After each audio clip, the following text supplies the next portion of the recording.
Bueno, la idea va a ser tratar de convencerlos realmente de que la cadena lateral sí es importante. ¿Sí? Muy bien. Básicamente me voy a centrar en lo que es predicción de estructura, diseño de proteínas, un problema que es común a ambos, que es el empaquetamiento de la cadena lateral, y preguntarnos un poco cuáles son los límites de desempeño, hasta dónde podemos llegar. Y es básicamente una historia de varias tesis de maestría y la mitad de una de doctorado. Pues comentarles que hubo una iniciativa, la iniciativa el Protein Structure Initiative, de tratar de resolver la estructura de un gran número de proteínas, ¿no? Un proyecto a 10 años que finalizó oficialmente el 7 de enero del 2015, el año pasado, y aportó algo así como 7.000 estructuras al PDB, ¿sí? A un costo de 768 millones de dólares, ¿no? Y fue muy criticado por eso, porque el único resultado fueron archivos de PDB y nos costó 768 millones de dólares, ¿no? Entonces, pues tenemos que darle uso a esas estructuras, ¿no? Que conocemos la estructura, pero casi nada más acerca de ellas. Muy bien, esto fue básicamente cómo iba el incremento acumulativo. Pues ya les dije que al final del 2015 son como 7.000 estructuras, ¿no?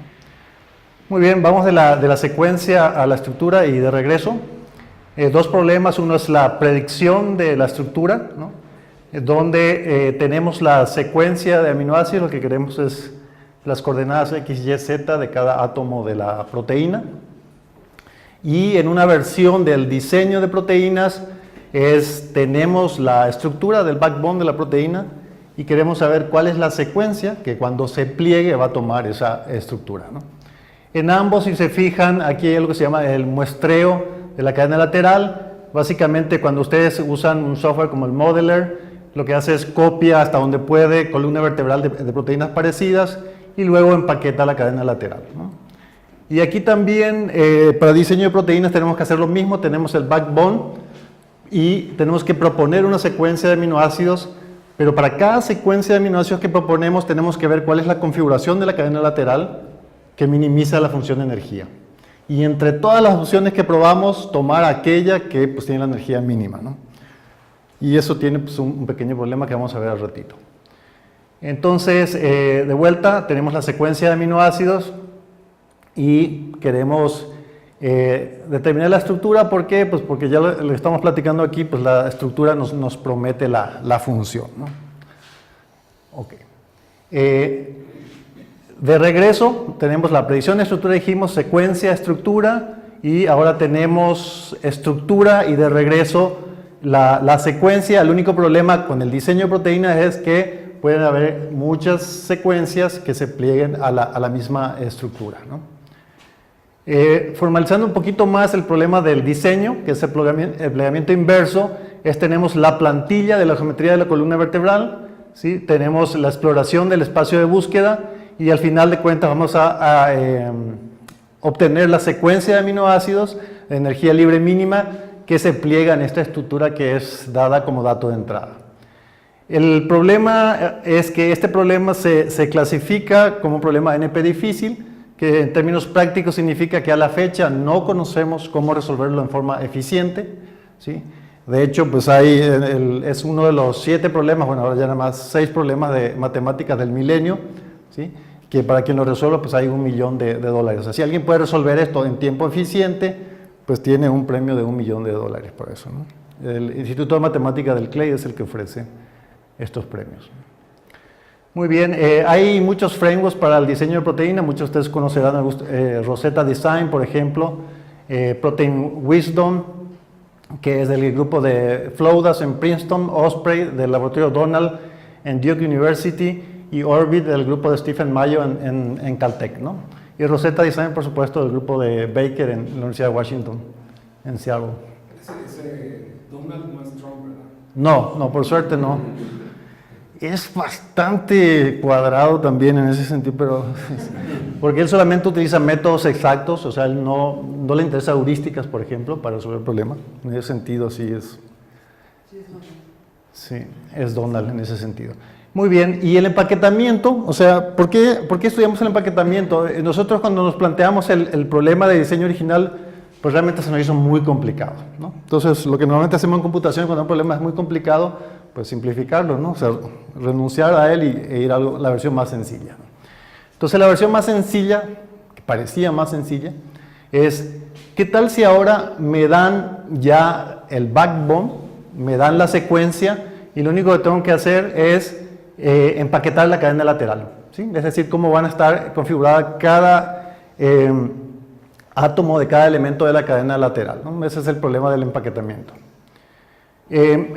¿Cuáles son los elementos? Supónganse que hacemos un zoom de 2 aminoácidos y estos aminoácidos pueden tener distintas conformaciones. Estas conformaciones se toman de una biblioteca, se llama la biblioteca de rotámeros, ¿sí? Entonces tenemos todas estas configuraciones para este aminoácido y estas conformaciones para este otro aminoácido, y la idea es elegir una de esas conformaciones, el conjunto de conformaciones que minimice una cierta función de energía, ¿sí? Y ese es el problema de empaquetamiento de la cadena lateral. Este es un ejemplo para 2 aminoácidos, por supuesto, eso hay que hacerlo para todos los aminoácidos de la proteína, ¿sí? Y ya se imaginarán que el número de combinaciones posibles crece exponencialmente con la longitud de la proteína.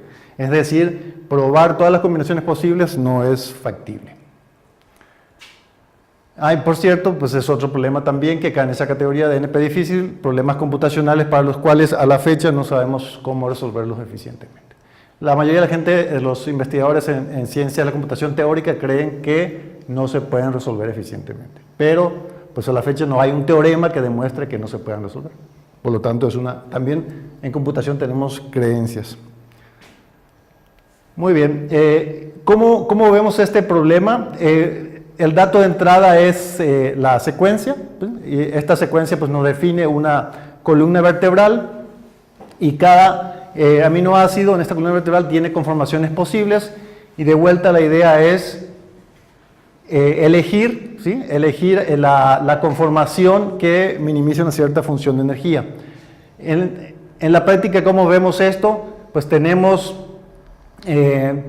la cadena de aminoácidos, ¿sí? Y para cada, en algo que se llama biblioteca dependiente de los ángulos de torsión de la columna vertebral, tenemos los rotámeros posibles. Estos serían como los ángulos que pueden tomar los elementos de la valina, ¿sí? Y estos son para el siguiente aminoácido, estos son todos los ángulos, y en pocas palabras lo que hay que hacer es elegir un valor en particular para cada uno de los aminoácidos, ¿sí?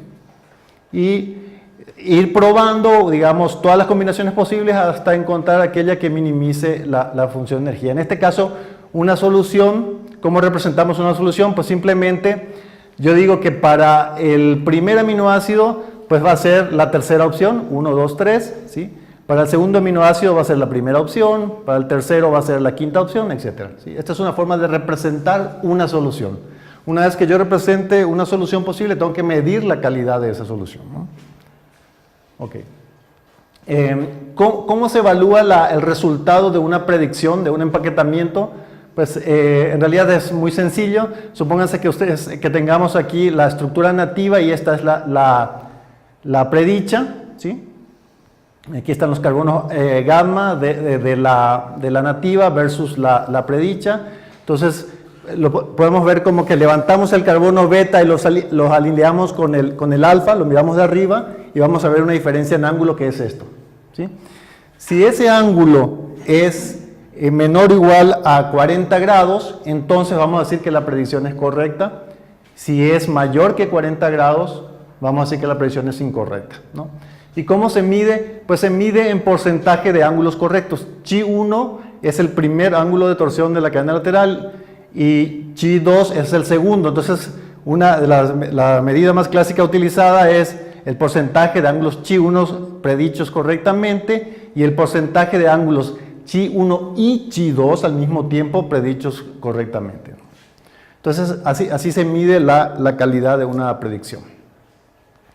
Muy bien, entonces lo primero que hicimos, esta ya es la historia contada en forma ordenada, pero en realidad lo primero que hicimos es vimos los resultados del estado del arte y dijimos, pues miren, los resultados fueron propuestos por químicos, físicos, o sea, no hay computólogos. Nosotros somos expertos en algoritmos, por supuesto que vamos a proponer un algoritmo mejor que ellos, y empezamos a proponer algoritmos.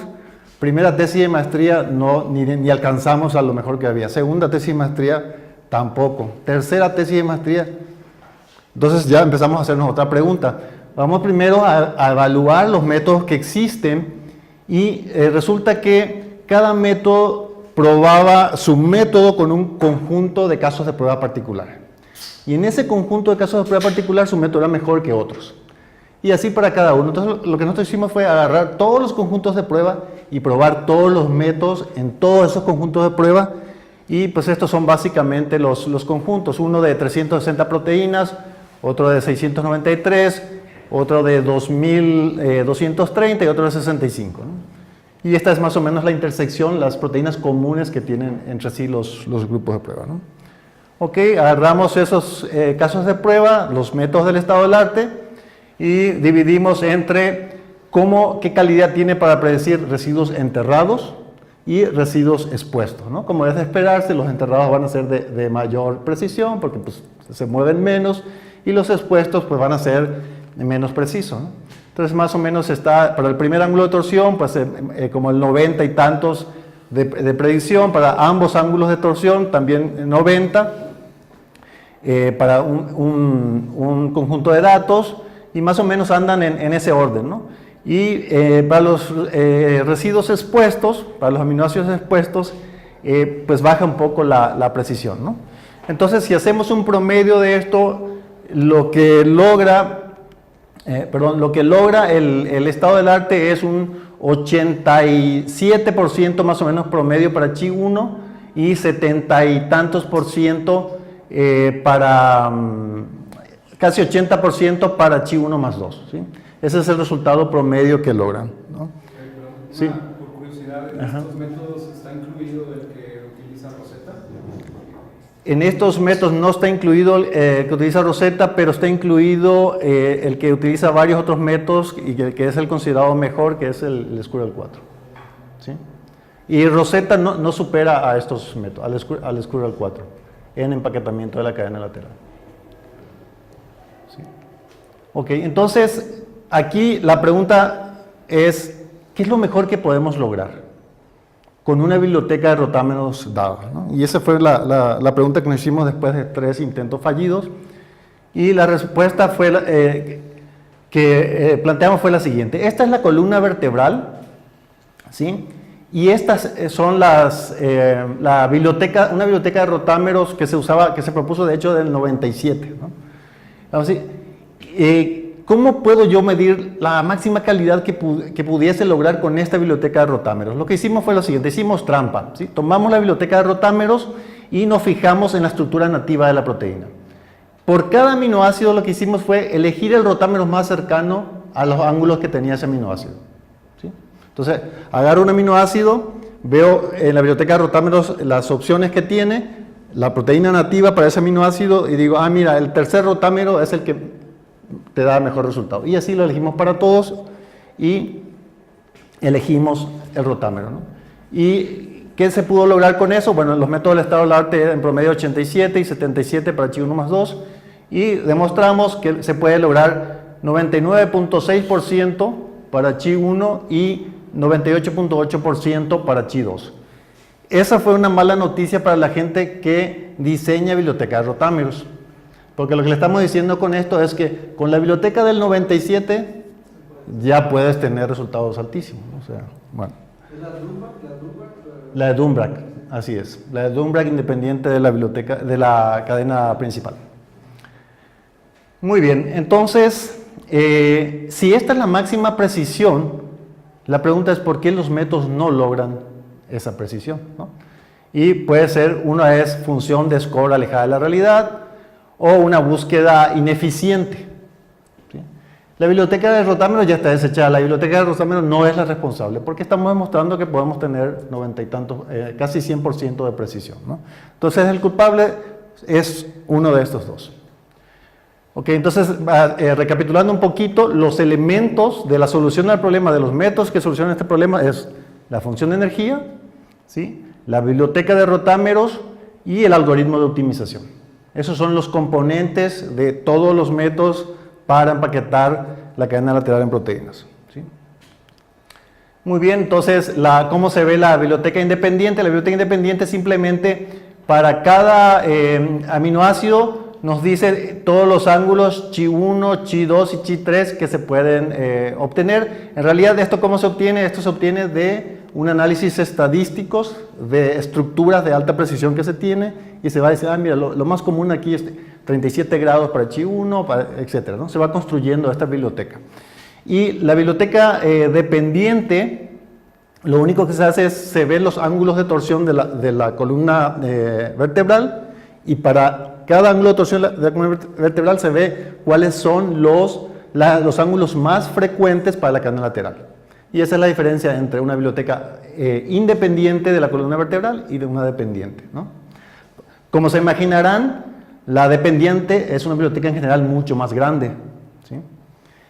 Y que la independiente, pero los algoritmos van a correr más rápido en este. ¿Por qué? Porque una vez que el algoritmo detecta el ángulo de torsión de la columna vertebral, tiene menos opciones para ir a buscar, ¿sí? Entonces, esa es la ventaja. La biblioteca ocupa más memoria, digamos, pero a la hora de buscarlos es más eficiente. Muy bien, en las funciones de energía, pues ya funciones de energía, las denominadas empíricas, ¿sí? La de Van der Waals, representadas por el potencial 612 de Lennard-Jones, electrostáticas, que tienen que ver con las interacciones, los ángulos, y un término que tiene que ver con el conocimiento previo, digamos, es decir, la estadística, lo que es más frecuente observar en las estructuras, ¿sí? Eso también se pondera. Entonces, en realidad esto que se conoce como función de energía ya dejó de ser una función de energía y es en realidad una función de score, ¿sí? Porque mezclamos cuestiones de la física con cuestiones del conocimiento. Muy bien, entonces tenemos una secuencia en particular y lo que hacemos es calculamos la energía para esa secuencia con una selección de rotámeros en particular. Sí. En esa, la inclusión de ese último término, se podría pensar como que estás metiendo en una contribución entrópica, de cierta forma. Sí. Ese conocimiento empírico del que hablas, pues es más que nada la información entrópica que ya se observa en la naturaleza. Así es, de todo lo que se ha cristalizado a la fecha, ¿no? Que por cierto son al día de hoy entre 110.000 y 115.000 estructuras, ¿no? Las que hay. Muy bien, opciones para función de energía, pues hay un montón. La gente que hace dinámica molecular pues conoce esto mucho mejor. Y para el empaquetamiento pues están estas opciones, al menos, ¿sí? Y también en el CASP hay una competencia en particular que en cierta forma lo que está haciendo es evaluar la calidad de funciones de energía.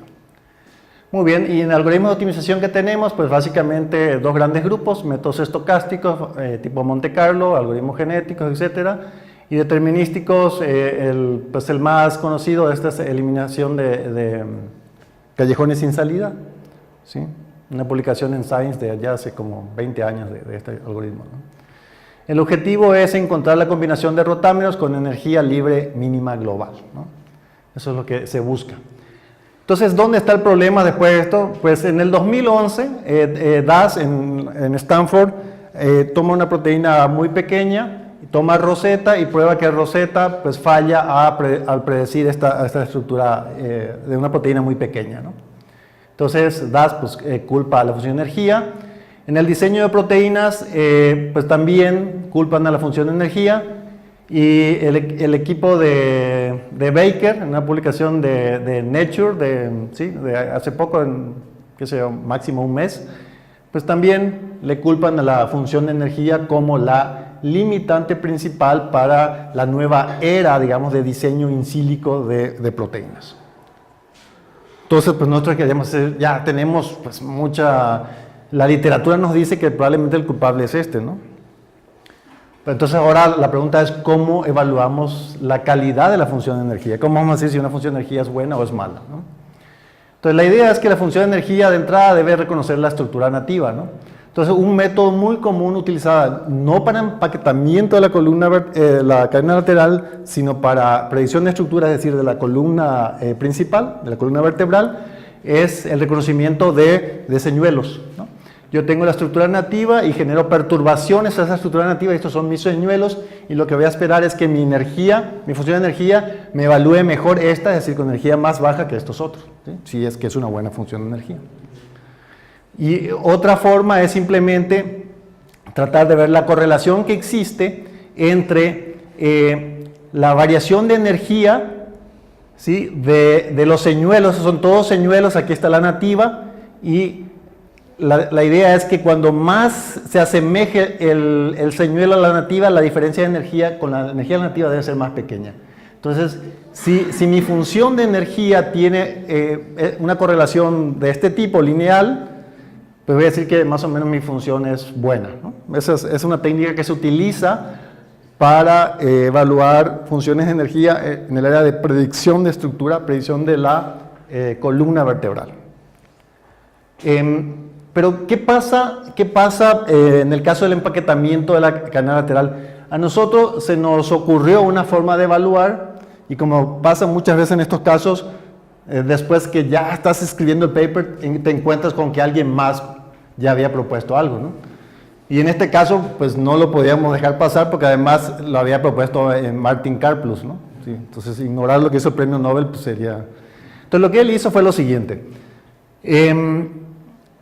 Dice, vamos a ver todos los rotámeros para un residuo en particular, y tengo yo la estructura nativa. Supónganse que la proteína está en su estructura nativa con la cadena lateral en su posición nativa, ¿sí? Y él empieza a probar los rotámeros de un aminoácido. Si moverse a un aminoácido mejora su función de energía, dice, pues, aquí tengo un problema, ¿no? Entonces, y eso lo va haciendo uno a uno. Entonces, déjenme, aquí pasó algo con la animación, pero ya lo voy a poner al final, espero que salgan todos. Ok, perfecto.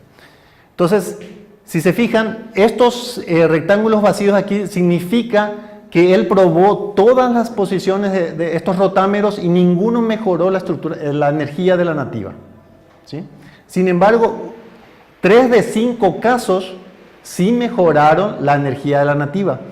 Pero lo que él hacía es dejar en su posición nativa todos los residuos y modificar nada más uno, probar uno a la vez, ¿sí?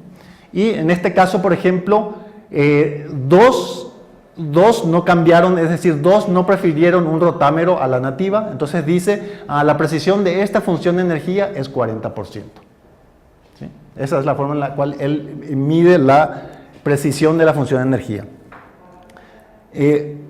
Después de que nosotros propusimos nuestra metodología y vimos esto, pues le encontramos algunas limitaciones a esta, ¿no? Ok, y lo voy a explicar a continuación. Déjenme pasar directamente aquí. Ok, entonces lo que él propone es, esta es la variación de energía, esta es la nativa y esta es la similitud. Él en realidad está probando nada más estructuras diferentes de la nativa en un solo rotámero, ¿sí? Y con que sea diferente en un rotámero, ella ya la está penalizando. Pero no es lo mismo que sea diferente en un rotámero a que yo pueda seguir por ese rotámero y seguir empeorando la energía, ¿sí? Entonces, esa es una limitante. ¿Y qué va a hacer un método como el que propone Karplus? Pues lo que va a hacer es que cuando vea una función de energía de este tipo, supóngase que este piquito que está aquí es la nativa, ¿sí? Y todos estos son sus vecinos. Entonces, él va a evaluar esta energía como mala, porque todos los vecinos le dan un poquito mejor. Pero si se fijan, pues ya no va para abajo, digamos, ¿no? Entonces, en realidad, esta es una buena función de energía, ¿sí? Pero este método lo va a evaluar como mala función de energía. Ok, entonces, la idea que nosotros proponemos es, si tú te mueves a un rotámero y eso te da una energía mejor, mantén ese rotámero y ahora cambia a otro, ¿sí?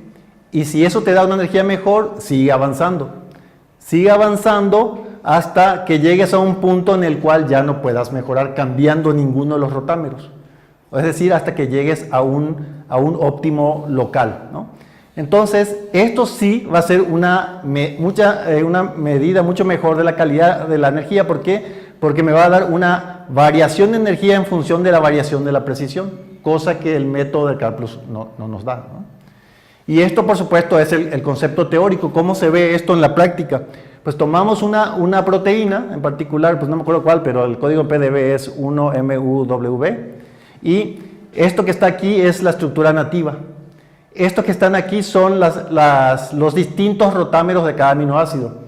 ¿Qué significa esto? Que todo lo que sea en color naranja quiere decir que la energía de moverse a ese rotámero es peor que la nativa.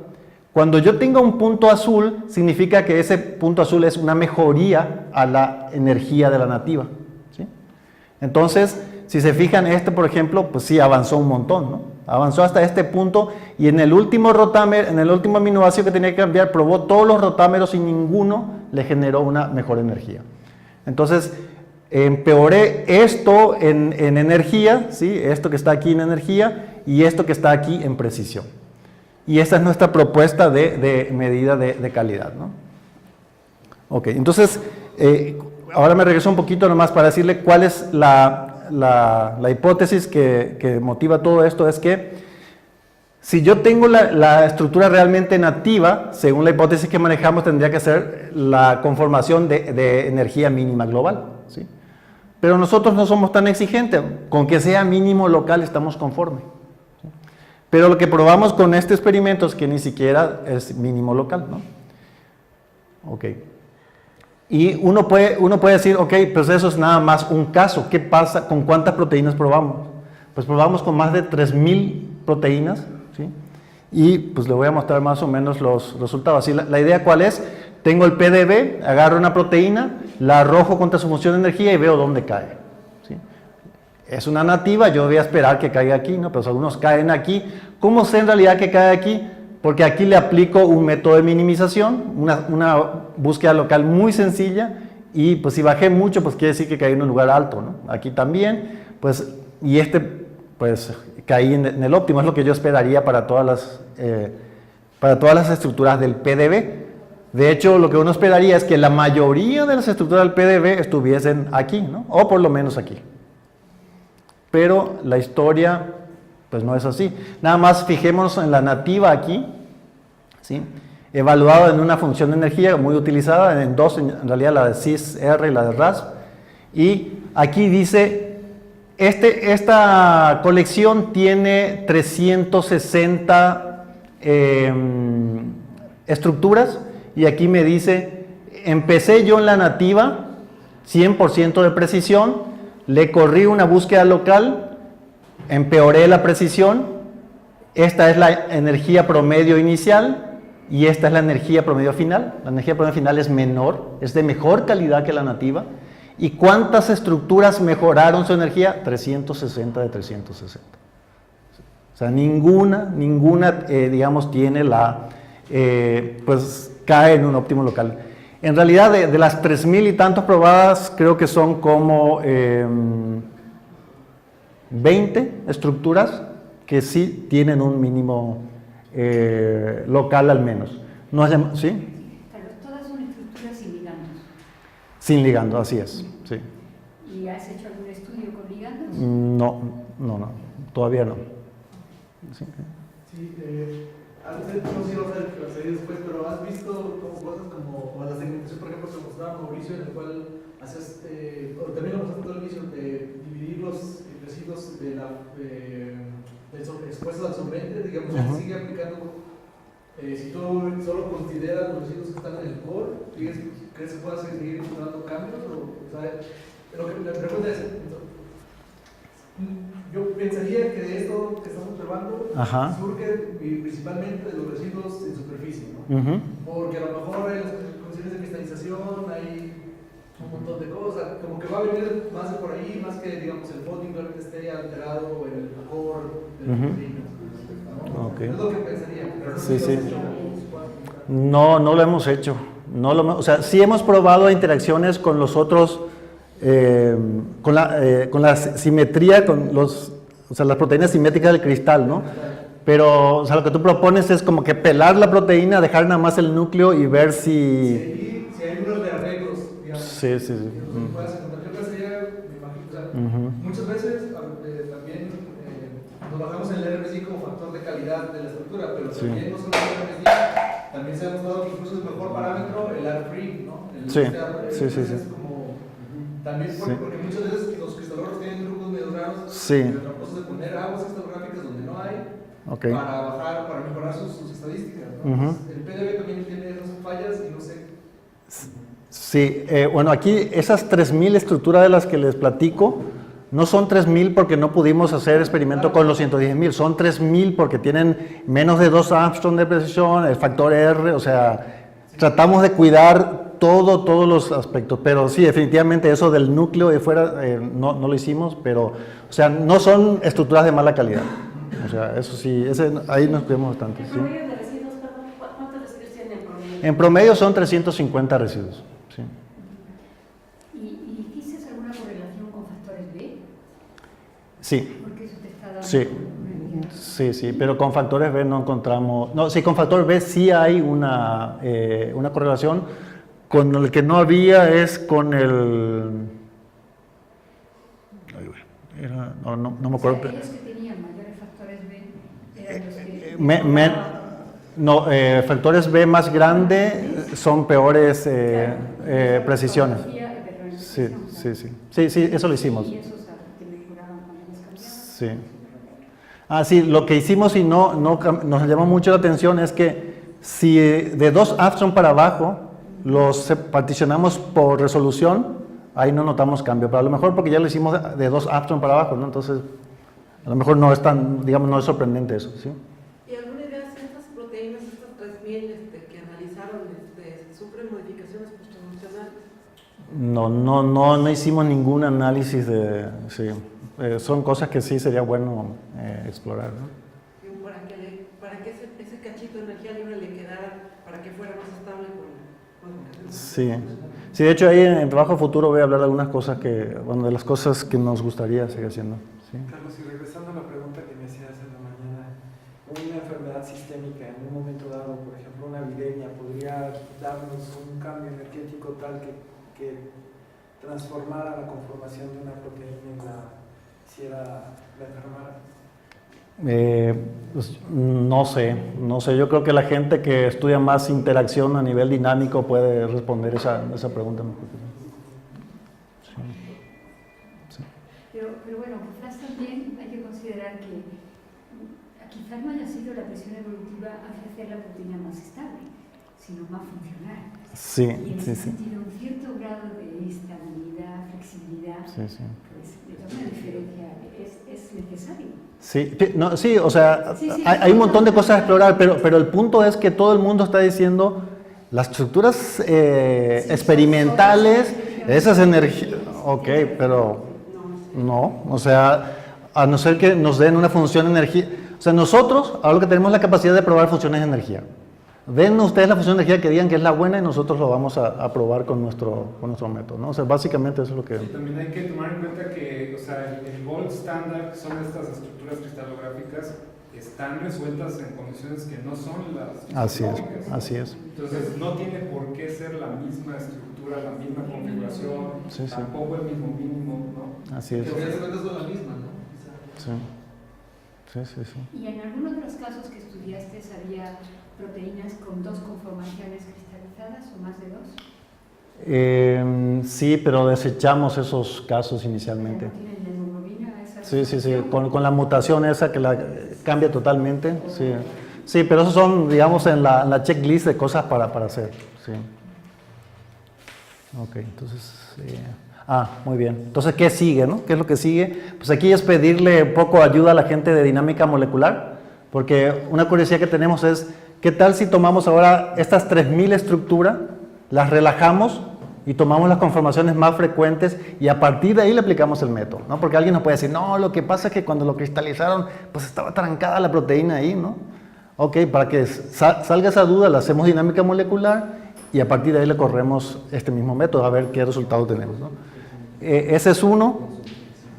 Otra cosa que queremos hacer es Por décadas se han diseñado estas funciones de energía basadas en primeros principios, ¿sí?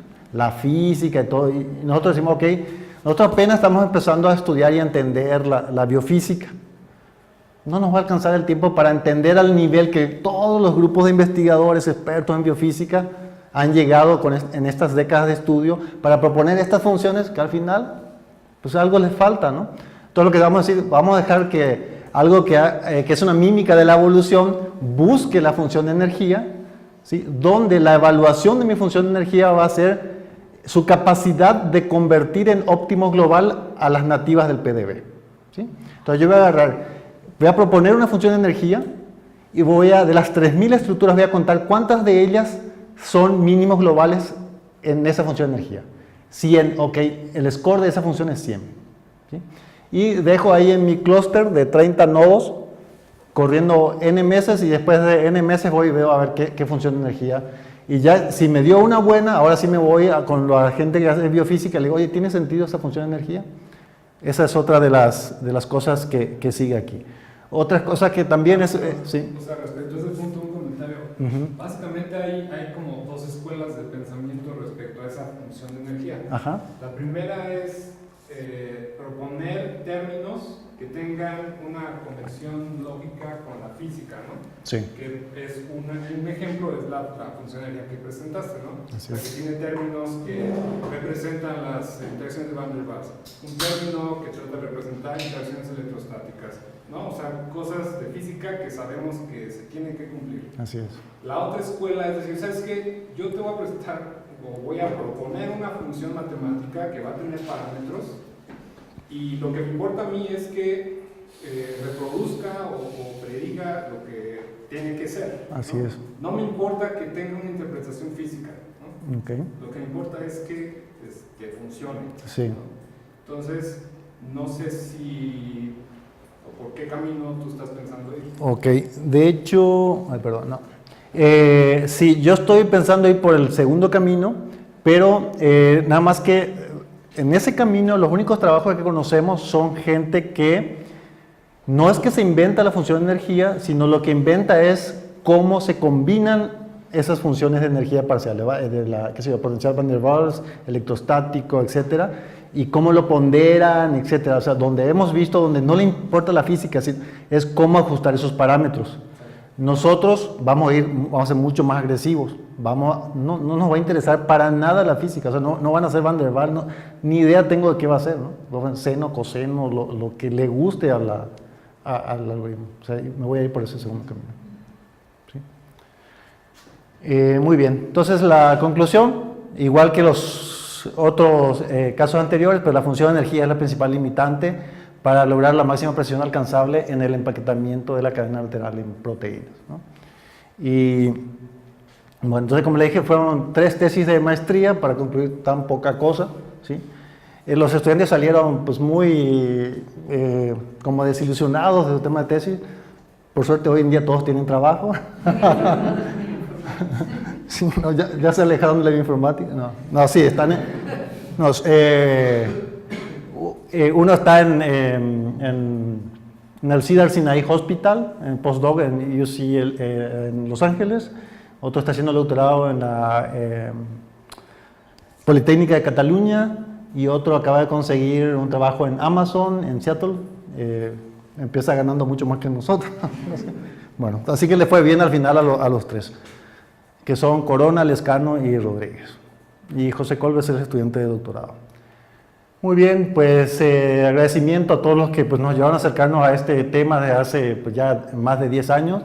Gabriel del Río, del Instituto de Fisiología Celular, con quien colaboramos especialmente en el diseño e identificación de péptidos antimicrobianos.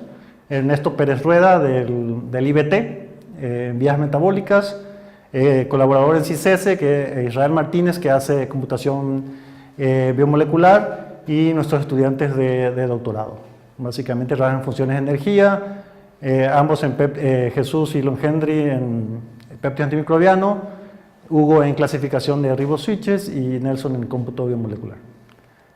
Pues ahí están todos ellos y bueno, muchas gracias.